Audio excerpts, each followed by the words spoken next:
what we see is a lot of polarization in the public debate on what to do with the forests in the future. We have a lot of forest degradation going on gradually, so restoration will be very important in the future, and we have to go beyond these political commitments.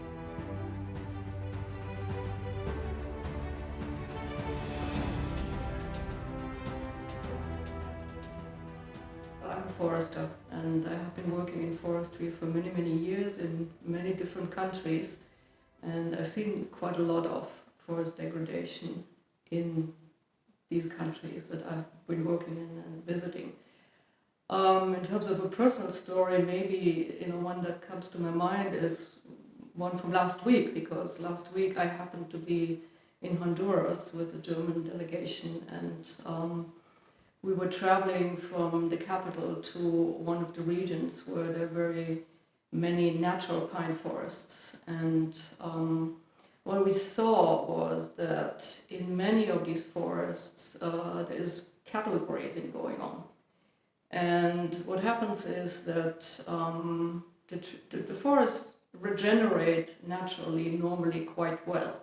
So even if you cut trees and you leave some seed trees, there's a lot of regeneration coming up and a new forest grows. But if you have cattle in there, they eat all the regeneration, and so what you end up with are park-like forests that have fairly big trees but nothing underneath. And eventually these trees are cut and gradually the forest degrades more and more and disappears.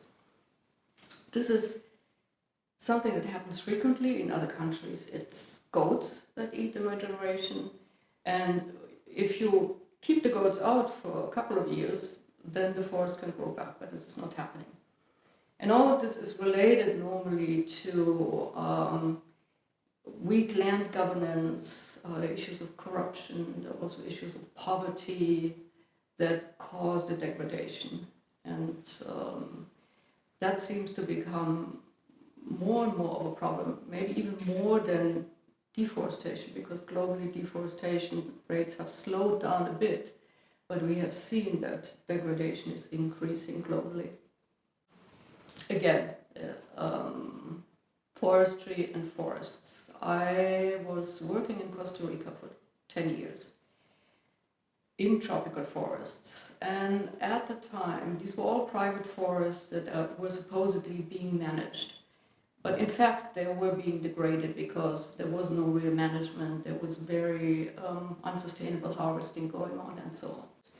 So what we try to do is improve the harvesting methods and improve the planning of harvesting so that they wouldn't be going around with the bulldozers all over the forest and destroy a lot just to take one big tree out. And we were doing this in some areas quite successfully, and then I had the opportunity to come back to the same forests 15 years later, and they looked fantastic. They looked better than before they had been harvested for the first time. So for me that was really a very positive impression, because it showed that you can manage tropical forests. A lot of people say you can't, you should leave them alone, you should protect them, but you can manage them, meaning that in areas where you have a lot of people who depend on these forests for their livelihoods, because these were all private forests, they should be able to take some wood out and harvest some wood without destroying the forest, and that's possible. That's what this showed me. It's costly and it's tedious, I would say that. When you look at the global situation, there are a lot of political commitments to restoring the world's forests. We have the Bonn Challenge, which actually said that by 2020 we would restore 150 million hectares of forests. We are in 2020 and we haven't done this. Why haven't we done this? Because when it comes down to actually doing it on the ground, it's not so easy. You deal with people who live there, you deal with people who are poor, who need the land to produce food, and so there's a lot of interaction needed with the local populations in order to get them on board and together with them develop systems that restore the ecosystem functions and the forest functions, while at the same time allowing these people to continue living there and making a living. And that's why I'm saying it's tedious, but it also costs money, and political commitments are not enough. Currently, I'm in the German government. I'm in charge of forests in the Ministry of Food and Agriculture. So Germany at the moment is at the center of my attention, and what we see is a lot of polarization in the public debate on what to do with the forests in the future, whether to conserve them, whether to continue managing them, and the discussion is becoming more and more polarized. But I don't think that this is the way to go. We should be able to integrate the different functions of forests, conserving biodiversity, providing ecosystem services, but at the same time harvesting wood and providing the wood products that we will also need in the future.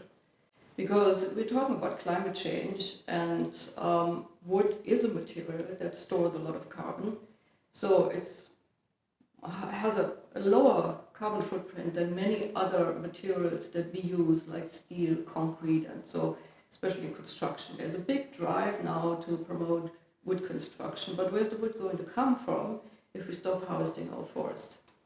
So my message would be looking for more integration instead of polarization.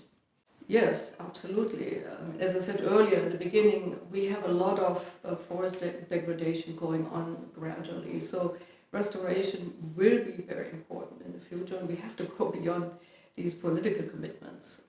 What we have done in Germany is that indeed we do now have 245,000 hectares that have been damaged or destroyed by 2 summers of extreme drought, by bark beetle attacks, and by storms, which are all climate change related. So we need to restore these forests, and the German government is providing a lot of financial support to forest owners, private and communal forest owners, to do this.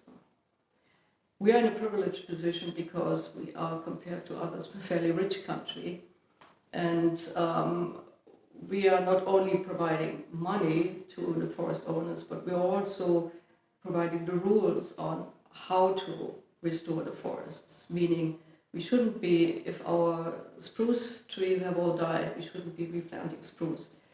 We're aiming for more resilient forests, we're aiming for more mixed forests, forests with more broadleaf species, and when we provide the financial support, those are the rules, meaning that the people only get the money if they actually do what these guidelines say.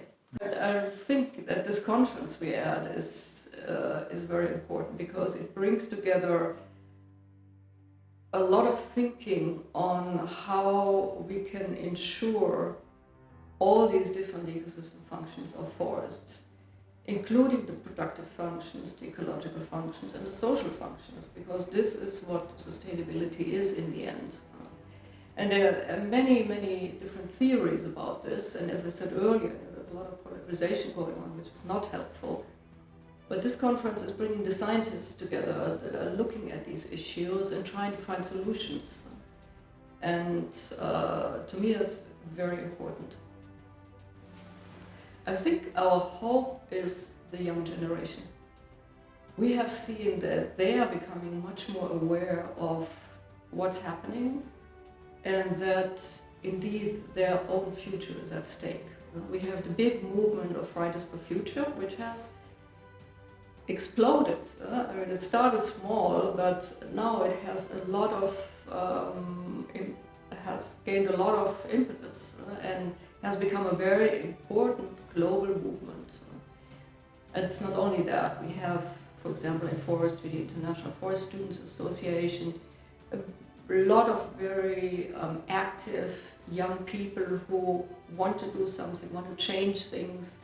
In Germany, we have a group that's called the Forest Youth. they actually go out and plant trees and do all kinds of practical works in the forests to help. So there's a lot of engagement from youth, and I think this is what is our hope.